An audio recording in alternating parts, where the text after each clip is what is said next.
Everything that you really want in your life comes down to one thing. You want some kind of change in how you feel, or what I call a change of state, the state of mind or body you're in at that moment in time. We all want to change how we feel.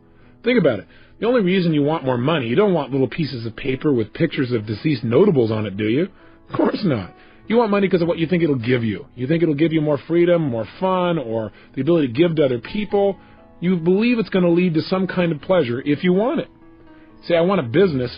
Listen, I know a lot of people in business who don't want their business anymore. The bottom line is it's not the business you want, it's what you think a business will give you, the feeling changes you think it'll give you. Somebody says, I want to get married. They want to get married because of what they think that will give them. Or I want a relationship. They think it's going to give them a certain kind of feeling. That's what drives all of our behaviors. Challenge me on this. See if you can find an exception. Is there anything in your life that you really, really want that the reason you want it doesn't come down to eventually some feeling you're going to get if this thing happens in your life? I'll tell you over and over again, no matter what exception someone has tried to find, if I keep asking them, well, why do you want that? But why do you want that? But why do you want that? Eventually they get to a point where they go, well, because it makes me feel good. And so that's what we really want. We want to feel good. We want to have those special feelings inside. In other words, we just want to be able to manage our emotions, manage our states, and create what we really want emotionally in our lives. Everything we do, we've already said, is to create pleasure. That's an emotion. And to avoid pain. That's an emotion too. And if we want to change our behavior, the quickest way to do that is change how we feel. I mean, think about it. Haven't you had a situation in your life where you did something, and after you did it, you said to yourself, I can't believe I said that. I can't believe I did that. That was so stupid.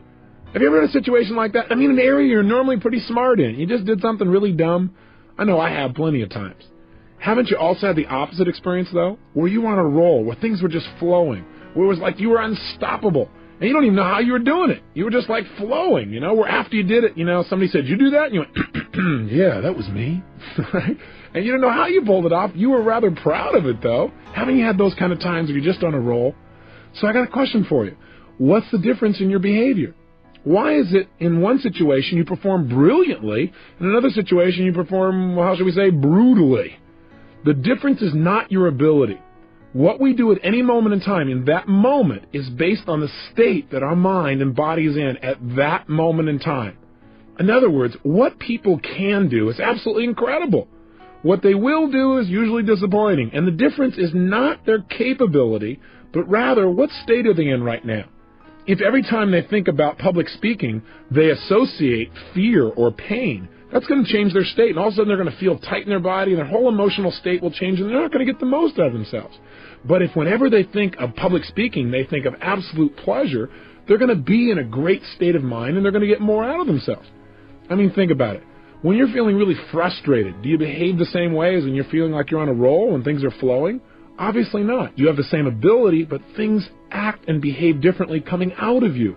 You speak differently, you communicate differently, everything changes. Or I'll give you another example. Have you ever forgotten something simple like your own home telephone number or address, or how to spell the word the? Ever had one of those enlightening experiences? Now, you know how to spell the word the. How come you couldn't remember? The answer is because you're in what I call a stupid state. Right? You were in a state of mind where your brain wasn't able to get a hold of the answers. The answers are there, but you couldn't get there. So I believe one of the most important things, probably the most important thing that you and I can do in our lives to create the power and joy and passion that we really want, is to learn to manage our own states of mind. In fact, think of the cost of not managing them. If you don't manage your emotional state, it'll cost you virtually everything you want in your life. Friends, family, success, and just the joy that every one of us wants to experience on a daily basis. Hey, let me ask you a question. Is what happens in your life the thing that determines how you feel at any moment in time? Yes or no? In other words, it doesn't matter whether or not, for example, the economy is doing really strong as to whether or not you feel good. Most people say no. Some people say, well, you bet. Does it matter how your relationships are going? Does that determine how you feel? Is how you feel determined by the weather, by how much sun or rain there is? Is it determined by how other people treat you? I'm here to tell you the answer to that is no. I'm not saying that it doesn't complement or support you feeling one way or another. I'm saying how you feel at any moment in time is purely designed and the result of how you are directing your own mind and body at that moment. What I'm saying to you is no matter what is happening in your life, you are in control of your own states. And once you understand that, number one, and number two, you use that ability, you now have control over your life at a whole new level. And you have more fun and joy and passion than you ever dreamed of once you take that responsibility and take that control. Now, for some people, when they say, well, that seems like a heavy responsibility, well, look at the opposite. What's the price of not managing your states? Well, I'll ask you a question. What does John Belushi, Elvis Presley, Freddie Prinze, Jimi Hendrix, Janis Joplin, and Marilyn Monroe, what do they all have in common? They're all people that never learned how to manage their state, that's what. They all were people that had every reason in the world to be happy by anybody else's standards, but who destroyed themselves, literally killed themselves in the end. I mean, Belushi is one of my favorite examples. Why? Because I like this guy. Didn't you? Wasn't this a fun guy? I mean, if you were to think of somebody, didn't you feel like this guy that you could connect with? I don't know about you, but I really enjoyed him. And millions of other people did as well. He had what most people would think would make them happy. He had all these people that loved him, appreciated his work. He got to be creative. He was in movies. He was in television. He was on Broadway. I mean, here was a guy that was spontaneous. He had a great family that totally loved him. He had all the money and fame that most people think that they could possibly want or need, and yet he's not here. How come? He's dead. Why? Not because of old age, you'll recall, but because this man did not know how to control his own emotions within himself, and he tried to change the way he was feeling by using drugs. He used drugs as a way to change his state, and he's no longer here. And neither of the other people I mentioned on this list. Think about it. There's a major price in not managing your state. And in managing your state, there's major rewards. Now let's contrast Belushi with a friend of mine. His name is W. Mitchell. One of the people in the world that I not only love most, but also have the most respect for. W. Mitchell's a unique guy. 15 years ago, he had a unique experience, one that most people would never forget. He was driving his motorcycle 65 miles an hour down a freeway when something caught his attention. When he looked over while he continued to drive forward, he got fixed on something. I don't know if you've ever done that. He got stuck there a little too long. Well, when he looked up, he was traveling 65 miles an hour right into the back of a Mack truck that had stopped in front of him. In a last-minute, split-second decision to try and save his own life, he slammed himself on the ground, and he slid 65 miles an hour underneath this truck across the pavement. Then the worst thing happened. The gas cap popped off.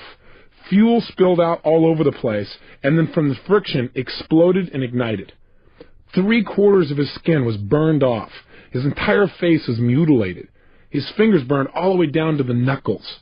He woke up 2 weeks later in a hospital bed in searing pain, fearing to even breathe. Now, for most people at this point, they'd say, hey, I'm out of here. Why stick around in this body? I'd rather just die. But not only did he not die, but he's become an example of true possibility for people all over the country. I mean, this gentleman could not even take drugs because his body was in such bad shape, but when people met him, they thought he must be on drugs because he seemed so up.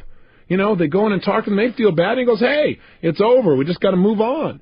His mother said, well, you just must not realize how bad it is. Well, the reality is, he just made a decision. He decided that he was going to manage his state. Why? Because he saw the alternative as much more painful. He said, look, I got one of two choices.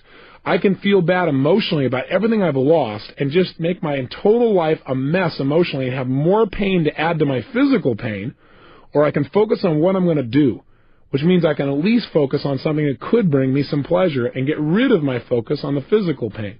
And that's what he did. His life has become such an example because he kept managing his emotions. Now, not only did he do that, but within 3 years, he managed himself so well that he got back into business, even though he didn't look too terribly attractive. But he ended up going into business and becoming extremely successful. The new company he developed after his accident became the #1 employer of its type in the state of Vermont. He became a millionaire. He even learned to fly airplanes. Now, that's not the end of the story.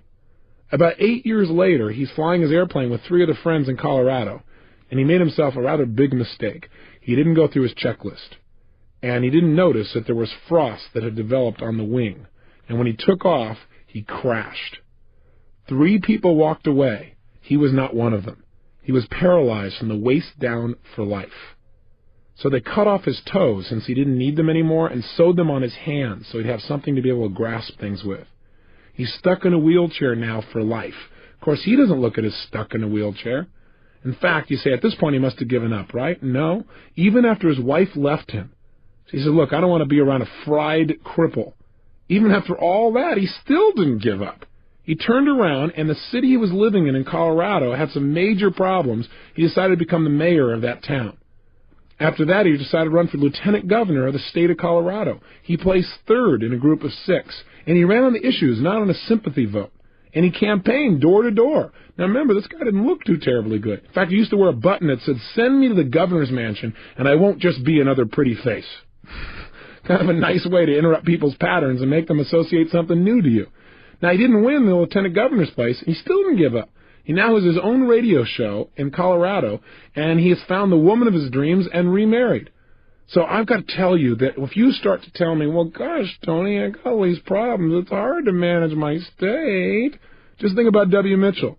When I look at somebody like Belushi and see all that he had, and I look at somebody like Mitchell, who seems to have all these challenges but is so happy, so successful, such a sense of possibility, it becomes clear to me that I have no excuse to ever not manage my state on a consistent basis. No matter how big the problems may seem, you're much better than anybody like that might ever hope to be.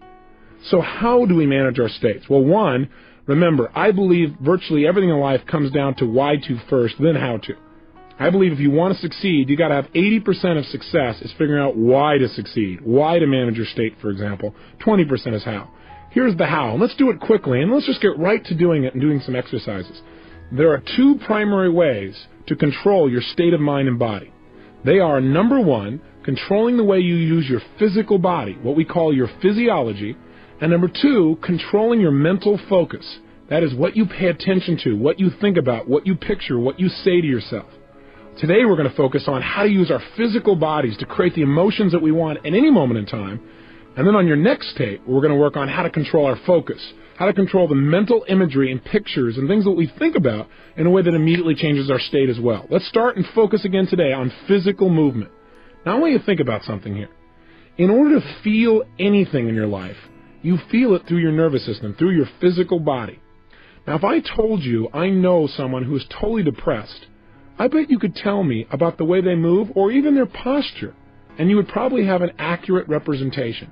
In other words, if I told you about someone I know that's totally depressed, and let's say they're outside your door right now, and I said to you, for $100,000, describe for me, what is this person like? What's their posture like, for example?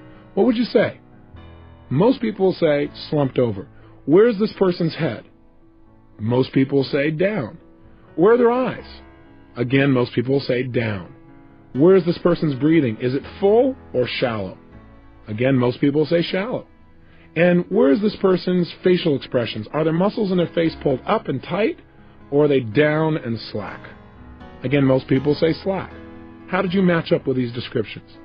Again, if you're like most people, most of those descriptions match the picture you have in your mind. Why is it that when we think of a depressed person, we think of somebody who's physically hunched over a little bit, looking down, talking a little bit more slowly, with their eyes down and their breathing shallow and their facial muscles slack? The answer is, in order to get depressed, you got to work at it. It's not easy. You have to use your body in a certain specific way. I mean, try something ridiculous with me for a moment, won't you? Sit up right now in your chair. In fact, if you're not driving, stand up. If you're driving, that would be difficult. But if you're sitting, stand up for a second if you would. And if you're sitting and you're in a car, then sit up. But I want you to stand up ideally. Stand tall, breathing fully. Really strong. Breathe fully. And I want you to look up towards your ceiling. And as you're standing there, breathing tall, looking at your ceiling, what I want you to do is something really ridiculous, really dumb. Put a huge, silly grin on your face. Go ahead. Try it. Oh, come on. Nobody's noticing. You're by yourself. And if they are noticing, then you'll get their attention anyway. Put a big grin on your face. Look at the ceiling. Listen to me now. Now, what I want you to do, while you stay standing tall with your shoulders back, breathing fully with this big grin on your face, I want you to get depressed without changing any aspect of your body. Don't change your facial expression. Oh, come on, you can do it. Hang in there. Get depressed. No, you know, some of you are cheating. I can tell. I'm in the room. If you drop those shoulders, if you drop your head, if you stop breathing, or if you stop smiling, it doesn't count. Stand tall, breathing big smile, looking at the ceiling. That's right, and get depressed without changing. All right, well, if you can't change, then just stay happy and sit down. Now, here's my point.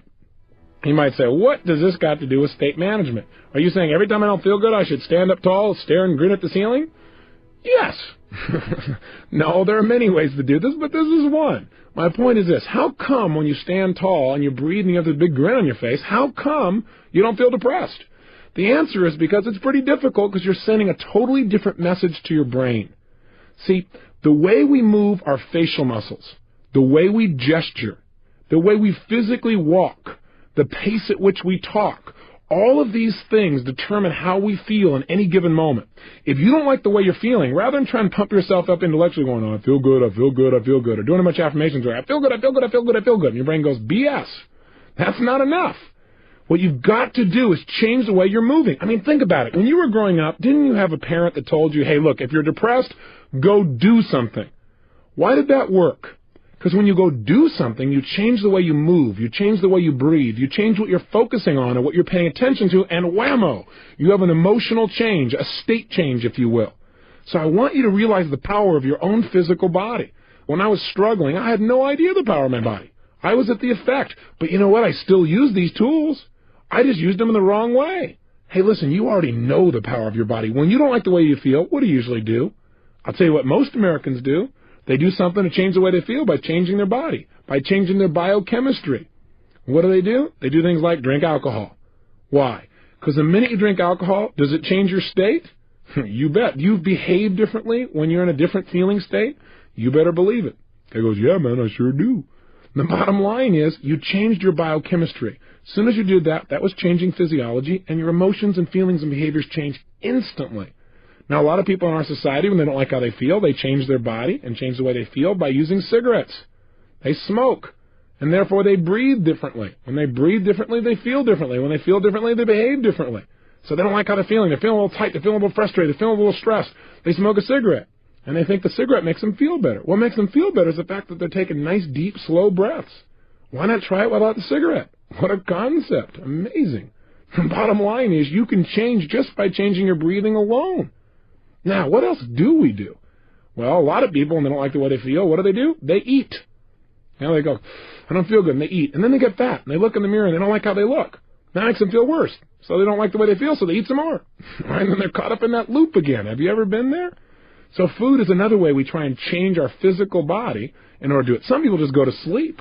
And some people do things like go shopping or watch TV, but we're going to talk about that in your next tape. Those are people that are changing what they're focusing on. But the primary way most of us try and change how we feel is by changing the way we use our physical body. Drugs is the most obvious example. We've already talked about that. Cocaine. Why? Because it changes their state rapidly. That's why people still purchase it, even though it destroys their life simultaneously. They don't focus on that. The point is, any change in your physical body makes an immediate radical change in the way that you feel. So what you've got to learn to do is use this to your advantage. Instead of being at the effect of things, immediately change your emotions. So right now, let me give you a frame of reference about what I'm saying.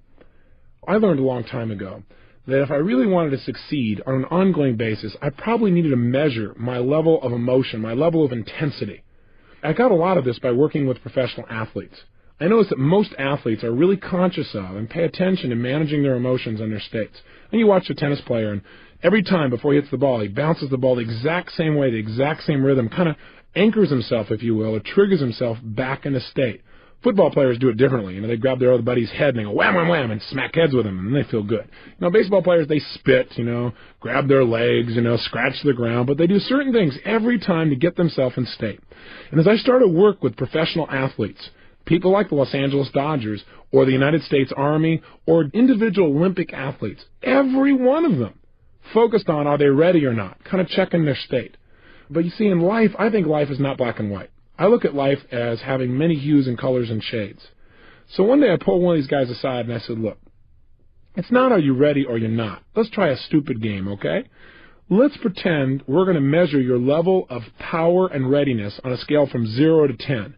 0 is you're dead. 10 is you're absolutely unstoppable. I said, where are you on that scale? The guy said, well, I'm about level 7, 6.5, 7. I said, well, you're about to bat right now against Dwight Gooden. Tell me, if you stay at level 7, what's going to happen? You know what was amazing? Instantly, he could tell me. When he realized where he was, he said, I'll either ground out, or I'll pop up, or I'm going to be in a situation where I'm going to strike out. I said, what level do you need to be at on a scale from 0 to 10 to be successful with Dwight Gooden? He said, level 12. I said, okay, that gives me a frame of reference. So you also need to know where you need to be successful. Now, with an athlete, it's pretty clear. For peak performance, they got to be at level 10 or above, if you will, on a scale from 0 to 10. But isn't your life just as important as an athlete's? If you're going to go in right now and you're going to influence your son or daughter to do something like get excited about their schoolwork, how are you going to do that if you're at level 3? It's not going to happen. Too often I see parents that go, I just can't motivate my children. I just don't understand why. I talk to them about all the reasons why they should really go for it, but it just doesn't seem to work. Do you have any suggestions, Mr. Robbins? I'll say, yeah, try talking a little faster for your children. See, the way we use our voice will affect our states. See, I have a lot here I want to share with you in a short period of time, so I speed up a little bit. How would you feel if I said, well, ladies and gentlemen, this is day 5. And today what we're going to learn to do is manage our states of mind and emotion. And over the next 30 days of this program, I want you for hours at a time to listen to my voice. Well, after you came out of a deep trance and turned off the tape, I doubt very seriously if we create very much change. Now, I'm not saying it's not appropriate to talk in a more relaxed way than I am in this frenzied pace that I'm sharing with you to try and get everything in. But what I am saying is make sure that you're in an appropriate state for what it is you're trying to accomplish. Does that make sense? On a scale from 0 to 10, where do you need to be effective at a given task? If you want somebody to feel loved by you, you probably don't want to go level 10. Go, I love you, I love you, I love you, okay! That probably won't work either. So everything is context related. But I'm asking you today to commit yourself for the next 4 or 5 days, even though we'll be doing other exercises, to looking at what state are you living in your life. If you want to look at the state of your life, look at the level of intensity and joy and passion you're creating.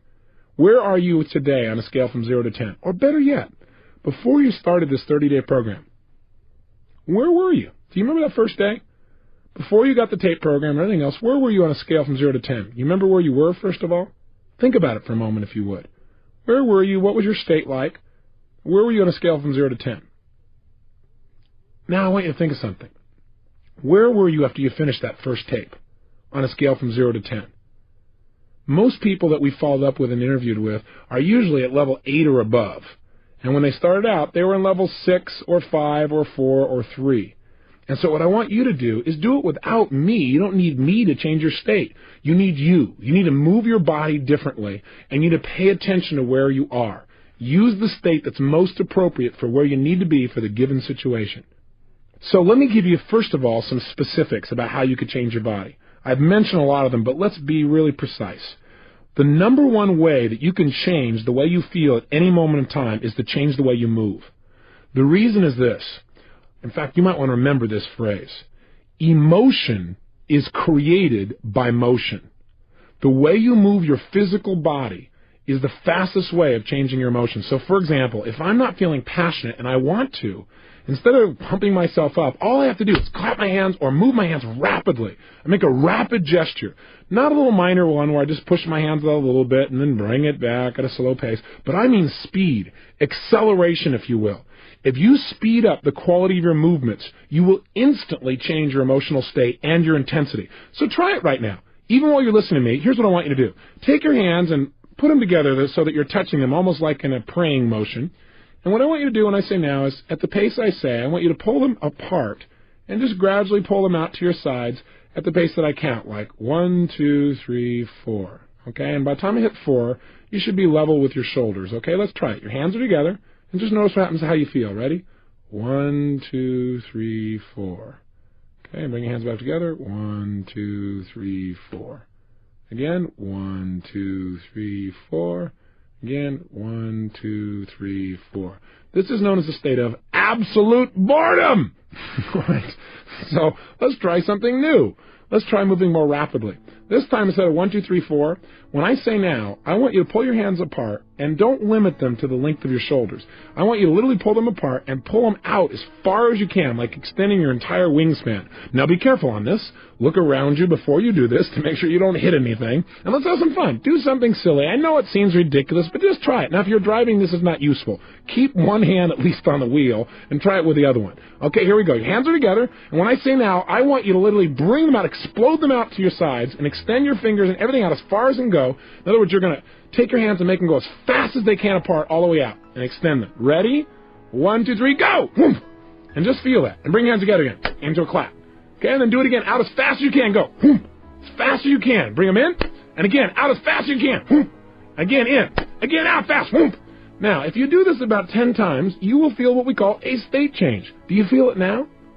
Now, I know this may sound weird and bizarre. You're going, okay, Tony, what am I supposed to do? Create this wingspan every time I need to change state? No, what I'm saying is you must learn to develop what I call power moves. What a power move is to me is finding a certain type of gesture, or a couple of them, that no matter how bad I was feeling, or frustrated, or tired, or whatever the case may be, that I can make this movement and instantly I feel strong. Instantly I feel resourceful. Instantly I feel like I could turn things around. You need to develop what those are. And you already have them, because you've had times in your life when you felt great. How were you moving at that time? That's the first clue. In fact, what I often do with people is get them to stand up and walk around the room and notice how would they walk if they felt totally successful. I mean unstoppable.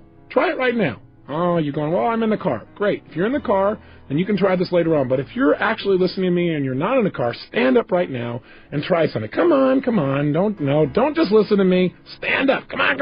I'm watching you. I'm there. You got to know this. And what I want you to do is stand up and walk around the room.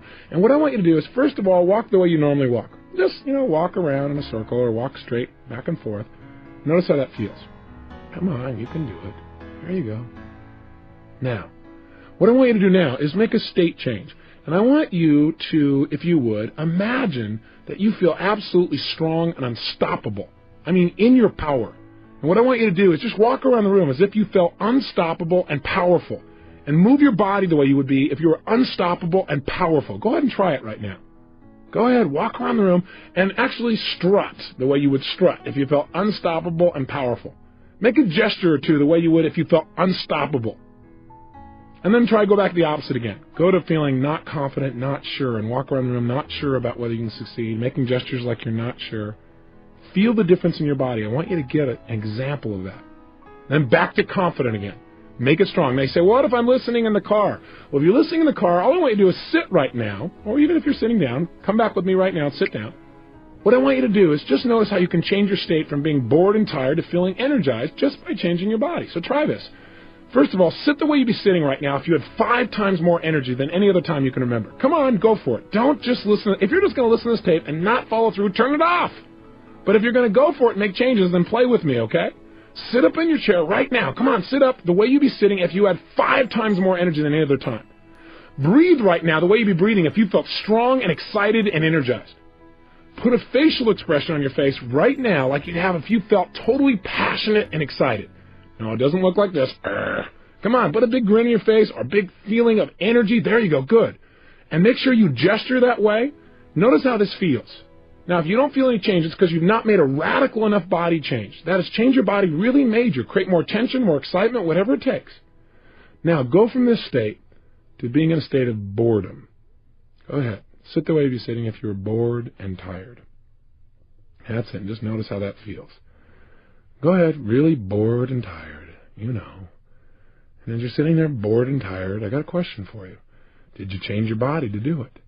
You bet you did. What did you change to get bored and tired? Well, did you notice anything happen to your head? Did it go down? Did you relax any of the muscles? What happened to your breathing? Did it change? How about your facial expression? Does your muscles go slumping or slack? Now try this. Get back to energize as fast as you can. Oh, come on. Play with me. What I want you to do just for a moment is to practice snapping yourself from being in a state of being bored and tired into a state of energy. It's going to be very valuable for you. Let's try it. Back into an energized state. Come on, as energized as you can get. Come on, sit up in your chair, breathing with some energy, feeling strong. Come on, even more energized than before. Now go to bored and tired. Back to energized. Come on, as fast as you can. Snap yourself. I know this looks weird if you're driving in your car and somebody's looking in the other window, but hey, it'll make their day. You'll change their state. Come on, if somebody else in the family's watching, they don't have to know what's going on. Just go for it. Here we go. Total energy. Lots of energy and excitement. Feel it in your body. Move your body. Sit the way you'd be sitting if you had even more energy. Bored and tired. Energize as fast as you can. Come on, snap back in that state. Bored and tired. Energize faster again. Come on, even more, even more, even more. Bored and tired. Energize back in that state again.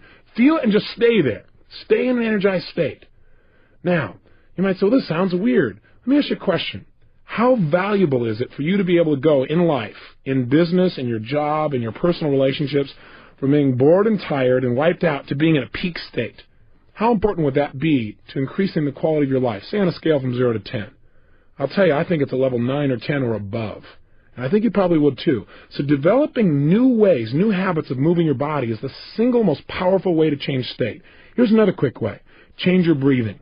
As I said earlier, one of the reasons people smoke cigarettes is because in order to smoke a cigarette, you change your breathing pattern rather radically.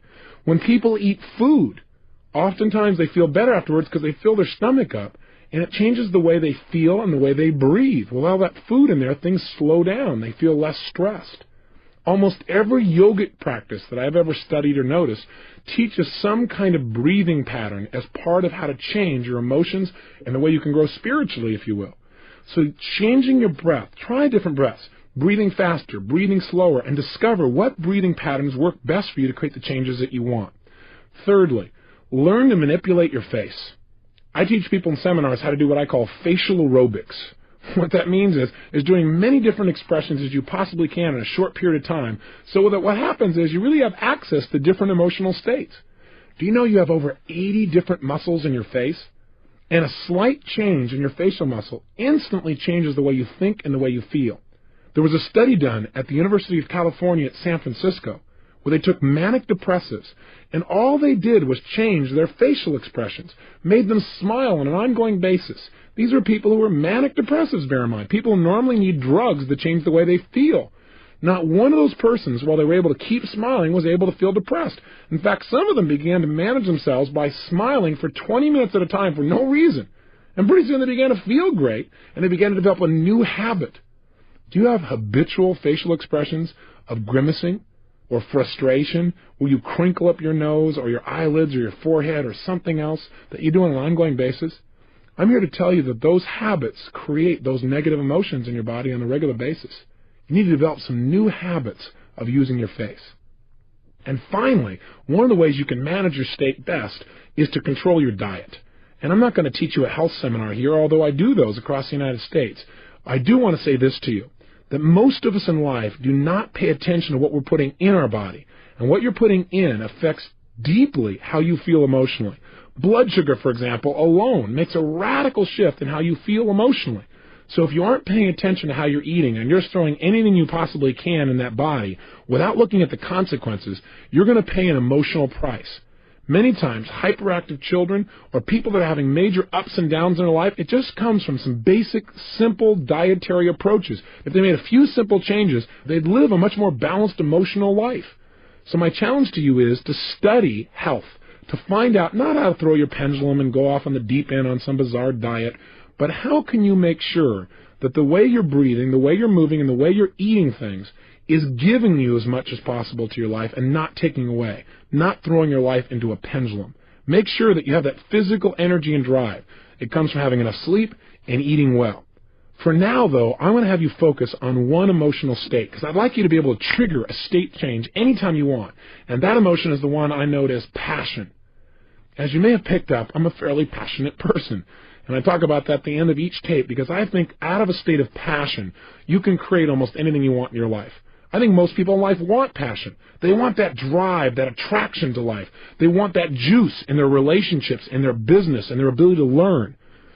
But most people are barely making it through the day, you know? I mean, hey, you got to watch TV, fight the traffic home, get a bite to eat, and go to bed so you can get up tomorrow and start the same vicious circle all over again. I mean, after all, guys got to work, got to make your way and stuff. After all, I work hard for a living. Can't expect me to be passionate at the end of the day. Easy for you, but come on, I work for a living.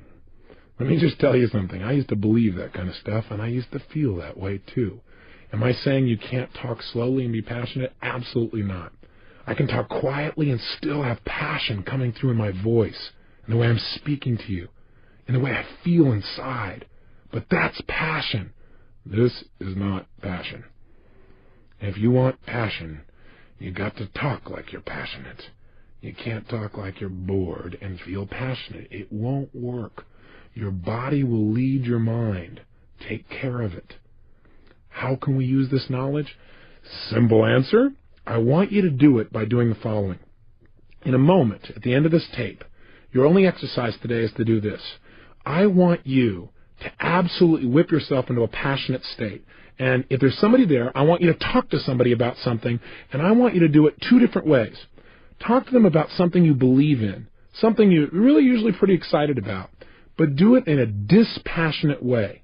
In other words, talk to a friend. And by the way, let me just say this. If you're in your car or if there's nobody there, talk to the wall, okay? Talk to the road. It doesn't matter. If you're talking to yourself and people are driving by, they'll again be entertained, so this is very useful. Now, here's what I want you to do. If while you're doing this, I want you to talk about something, and you can just talk out loud to no one or talk to someone if they're there, talk about something you're normally inspired about, but talk in a non-inspired way, a dispassionate way, where it's like, you really don't believe what you're saying, but you're just trying to convince somebody of something. So you say, gosh, what's really important to me in life is learning to change people's conditioning and help them to succeed. And I really think that if you were to study it, it would really change your life too. And I want you to notice what you do when you're dispassionate. Notice, for example, how you're standing. Are you wavering back and forth? Are you standing still? Are you back on your heels? How do you gesture, or do you even gesture when you're dispassionate?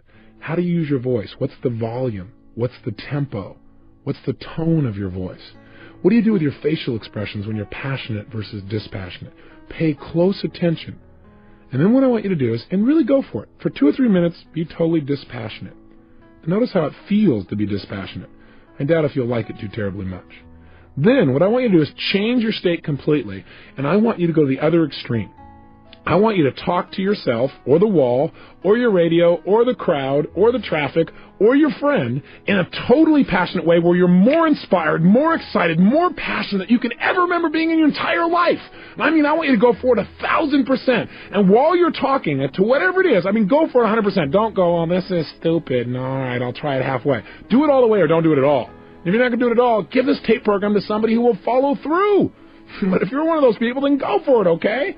Be outrageous. Push yourself. And then notice, how are you moving differently? What are some of the specific gestures that you give when you're passionate?